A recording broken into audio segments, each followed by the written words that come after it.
Desde 2016, eu vivo às margens do rio Tapirapé. Foi aqui, perto de onde o Mato Grosso vira Tocantins, que eu e meus parentes encontramos refúgio. Aqui é o lar dos Canelas do Araguaia.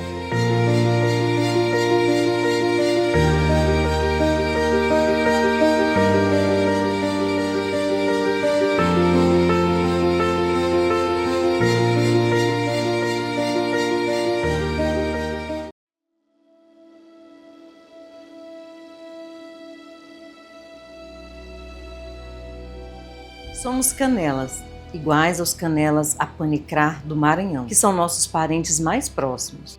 Mas nosso nome se escreve com K, em homenagem ao povo Carajá, que nos acolheu quando precisamos migrar para salvar nossas vidas. As vidas canelas, antigamente, no Maranhão, eles viviam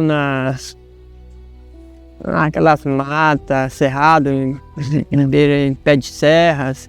Eles viviam em grupo, só que os fazendeiros foram chegando, aí foram empurrando eles, né, para fazer fazenda, abrir as matas para fazer pasto, para criação de gado. Aí foram empurrando eles, e eles até que foram saindo, né. Aí muitos deles veio para cá, para Goiás, Tocantins, Mato Grosso, até chegar uma turma aqui no município de Luciara, Mato Grosso. Assim, um relato dos mais velhos, que teve um massacre no Maranhão, e de lá nosso povo foi rebeliado durante esse massacre, se espalharam e chegaram nessa região onde nós está. A gente não sabe a data direito, porque os mais velhos na época não falavam por data, mas era por lua, né? Então a gente não tem a data específica, mas tem mais de 80 anos que o nosso povo permanece aqui na região do Araguaia. O povo Canela do Araguaia às vezes é questionado por estar em Mato Grosso, né? A gente não é de Mato Grosso, o povo nosso não era de Mato Grosso, mas devido a alguns massacres que veio acontecendo, né, ali no Maranhão, na época Morro do Chapéu, né, muitos do povo Canela teve que se deslocar, né, para a região do Pará, região do Tocantins, que antigamente era Goiás, e alguns ficou por ali mesmo no Tocantins, que hoje existe ali o CRAU Canela, existe o Canela do Tocantins, e alguns se deslocaram, né, aqui para o Mato Grosso, os nossos bisavós, tataravós, né, então se deslocaram e se aglomeraram aqui nessa região do município de Luciara, vieram pelo Tocantins, pela Ilha do Bananal. Hoje, nós vivemos em 8 aldeias reconhecidas pela FUNAI. Aldeia Crimpé, Pucano 1, Pucano 2, São Pedro, Tapiracá, Tradicional Bom Jesus, Gaivota e Igapotequá. Mas nem sempre foi assim. Quando saímos forçados de nossa terra e chegamos ao estado de Mato Grosso, sofremos por muitos anos. A ação de grileiros, pistoleiros e a briga por terras nos afastou de nossa cultura. O medo nos tornou pessoas distantes da cultura indígena e cidadãos sem terra. A gente ouviu as histórias do meus avôs, meu pai, que naquela época vivia meio escondido, sem mostrar a sua identidade indígena, né? Por conta de fazendeiros, massacre que teve na etnia Canela, os quais acabou quase ficaram em grupo. Então, essas histórias a gente ouvia dos nossos ancestrais, né, que era pai, mãe, avó. Então, essas são histórias que a gente ouvia dele. Quando a gente chegou aqui, por exemplo, o nosso povo tinha que passar vigiando, os guerreiros passavam a noite vigiando, para que não viesse um ataque, não viesse uma tentativa de genocídio. Então, assim, foram muitos dias tribulados, né? Porque às vezes pessoas nossas eram abordadas no mato, até recentemente teve algumas abordagens com armas de fogo, né? Colocar pessoas que estavam ali colhendo fruto, colhendo artesanato, colhendo ervas medicinais, e ali eram perseguidos e colocados para correr. Então, assim, até hoje, muitos têm que ir, né, um grupo maior para poder evitar esse tipo de coisa, mas aconteceu muito isso também né? Era algo muito perigoso, algo que trazia toda essa questão por grilagem, né? Porque há extração de madeira, há pesca ilegal, há caças ilegais, né? Então, assim, invasões, há também a questão de aluguel, né? Do território para pessoas alugarem para gado, né? Pastagem, né? Nativa. Então, assim, houve muitas perseguições e ainda há perseguições, né? Então, assim, essa foi a situação mais enfrentada, mais grave com a chegada da gente aqui. Os obstáculos foram vários, né? Nosso povo vem muito tempo sofrendo, né? Com rejeição até de falar que era o povo Canela. Então, assim, uma trajetória muito dificultosa por causa da situação financeira e também pelo o massacre, né, que a gente não podia nem falar que era indígena, porque corria risco de vida. Isso nossos avós deixou pra gente, contava essa história, que quando eles chegaram aqui, eles nem se identificavam como indígena, porque corria um risco muito grande de ser, né, morto por fazendeiro, por pistoleiros e também por outras. Na época tinha muito conflito entre os povos indígenas da região. Os anos que passamos sem pertencimento foram suficientes para que muitos de nós nascêssemos longe da cultura indígena. Com o passar dos anos, os mais velhos do nosso povo passaram a nutrir a ideia de resgate da identidade do povo Canela. Procuramos a FUNAI e quem mais pudesse ajudar e iniciamos a luta pelo reconhecimento como um povo. Eu acho que tem mais ou menos aí uns 20 anos ou mais. Começou essa trajetória dos Canelas. Porque foi quando eles descobriram que precisava aparecer a sua própria identidade, né? Quando precisava aparecer a sua própria identidade. Aí então foi aonde foi aquele movimento de apresentação de cada uma família, né? Que foi chegando essa realidade de lá do Maranhão até onde hoje nós estamos aqui. A trajetória em si, em Mato Grosso, ela iniciou logo após 2000, né? Aí por volta de 2002, 2003, né? Com várias reuniões, vários grupos, né? Ali de São Félix do Araguaia, Luciara, Porto Alegre, Canabrava, Santa Terezinha, inclusive pessoas de Confresa, fizeram algumas reuniões no Lago dos Veados, em São Félix do Araguaia, na cidade de Luciara, no município de Canabrava também. E ali começaram a se buscar, né, a sua identidade que havia perdido, que muitas das vezes pelo preconceito que a gente vive, né, muitas das vezes pelo problema de perseguições aos povos indígenas que ainda existe, né, o povo se escondeu essa identidade por muitos anos. Então, a partir de 2003, por aí assim, começou a se organizar. E se foi se identificando a partir de 2006, essa busca, né, de voltar à sua cultura, buscar a sua língua novamente do povo Canela do Araguaia. Para alguns de nós, o processo de reconhecimento foi particularmente difícil.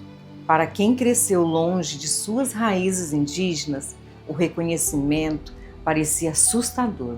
Quando foi para ser reconhecida a minha identidade como indígena, escondi meus documentos para minha mãe não reconhecer a minha origem. Eu não queria vir para a aldeia porque ainda tinha o preconceito, não queria ser reconhecida como indígena. Foi um processo muito difícil para mim adaptar, mas com o passar do tempo, com a convivência dos mais velhos, né, fui aprendendo sobre a cultura, fui valorizando os meus ancestrais, né, a minha origem, e hoje estou aqui como uma defensora dos povos indígenas. Com o tempo, fomos voltando e nos reconhecendo como povo. Aprendemos nossa língua, fomos ao Maranhão realizar intercâmbio cultural com os nossos parentes. Voltamos a cantar, a dançar e realizar nossas festas culturais, a mais importante, que é a Acroti. As tradições, os rituais antigos eram um pouco diferentes, né? Porque assim, a gente, praticamente a nossa cultura já não existia mais entre nós, né? Então assim, os nossos rituais eram um pouco diferentes do de hoje. Por quê? Porque hoje a gente já tem um conhecimento sobre os rituais da nossa etnia. As primeiras coisas de artesanal que eu aprendi foi com a minha mãe, meu povo mesmo, a minha família.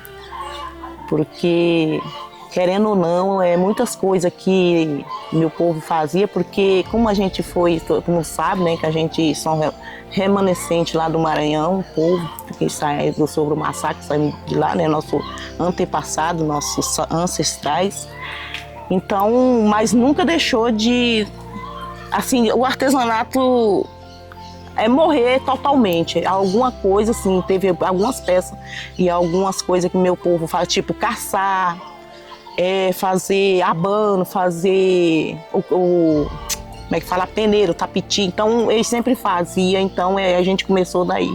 Eles que ensinaram pra gente. Não morreu totalmente, entende? Em 2016, fundamos a aldeia Pucanu 1, de onde essa história está sendo contada. A vida em aldeia é importante para nós indígenas. Além da comunhão com os nossos, é através do território que cumprimos com nossa missão como povos originários. Proteger nossa cultura e nosso meio ambiente. Acredito que hoje a gente já tem avançado muito. Nós temos criança que já fala frase, temos criança que já fala o seu nome, já transmite a bênção no seu nome, na língua materna, né, que a gente fala. E temos professores que já dá aula, né, da língua materna, que buscou aprender.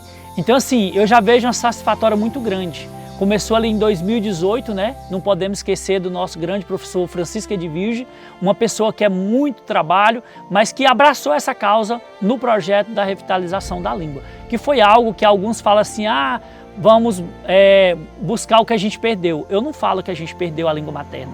Foram arrancados de nós, a nossa identidade, foi arrancado de nós a nossa língua materna. E a gente tem buscado e eu acredito que a gente já tem avançado muito na questão. Ainda temos longa estrada pela vida, né? Porque é importante que as nossas crianças já nasçam e já saibam falar a língua materna, né? Então assim, a gente ainda não está nesse patamar, mas eu acredito que já melhorou muito, né? Mas ainda temos muito que avançar na questão da vitalização da língua materna. Mas é algo que eu acredito que é possível. A nossa educação hoje, ela é tudo.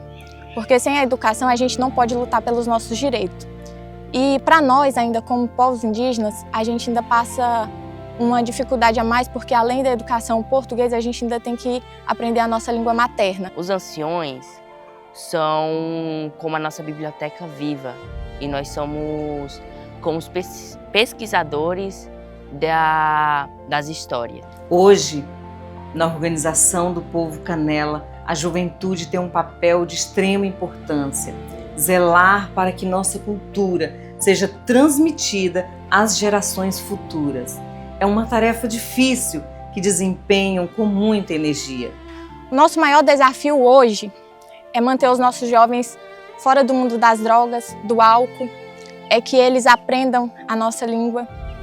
E assim, o maior desafio é que eles estudem e que quando eles forem para fora, que eles retornem para a nossa aldeia para colocar em prática aquilo que eles aprenderam lá fora.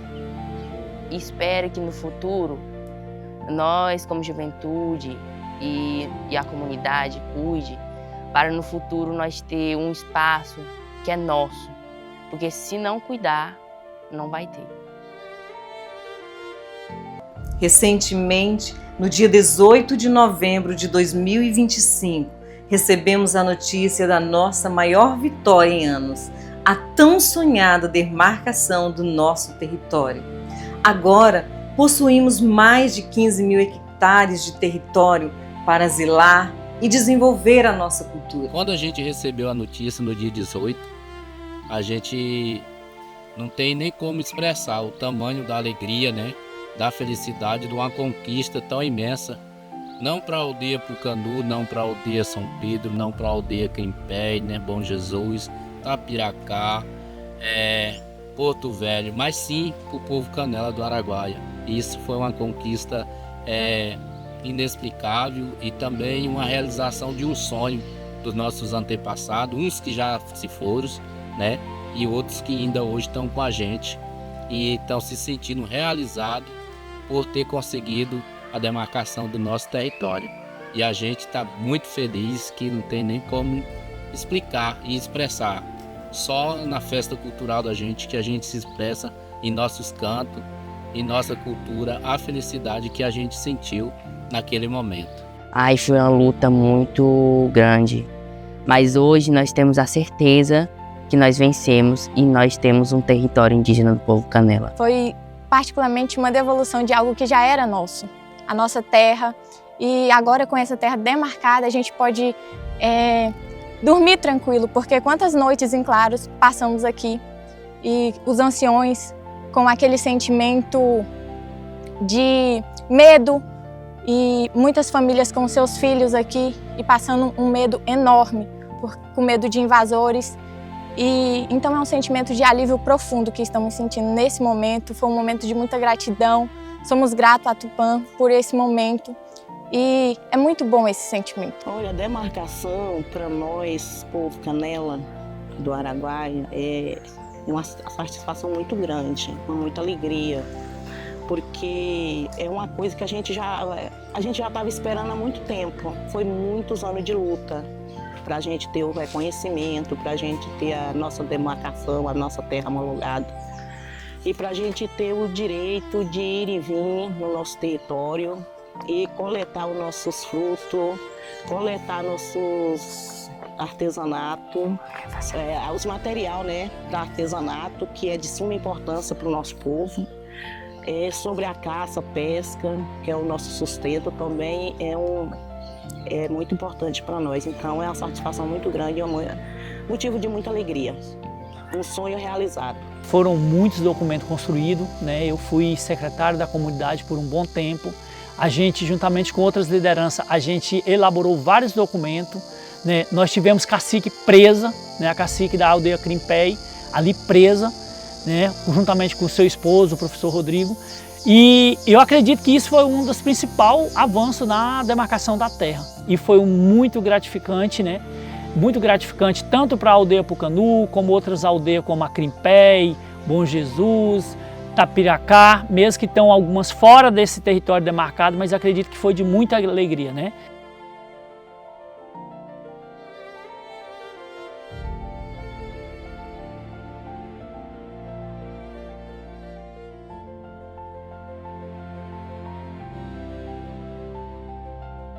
De agora em diante, fica a esperança de construirmos um futuro de preservação da nossa identidade, da criação de novas práticas culturais, sempre respeitando e guardando o nosso território. O que a gente deseja para o futuro das nossas crianças, do nosso jovem? Primeiro porque a luta continua, né? E a luta nunca para, sempre continua. E que esteja melhoria, mais melhoria, porque a gente precisa de muita coisa ainda para melhorar, para poder o nosso jovem ter uma vida digna. Sobre educação, saúde e sobre também os artesanatos, assim, a cultura, porque a cultura para nós é muito essencial. Eu desejo preservar esse espaço, essa tradição, essa cultura, porque eu pretendo um dia ter um filho e o meu maior sonho é passar para o meu filho a nossa tradição, apresentar ao meu filho a riqueza do povo Canela.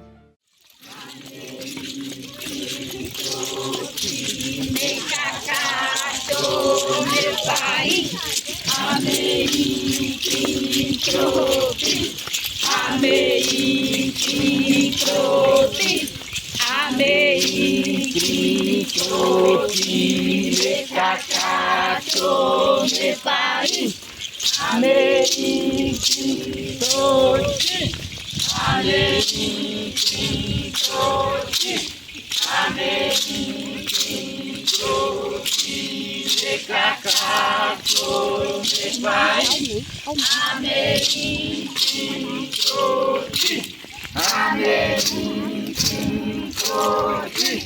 Amém.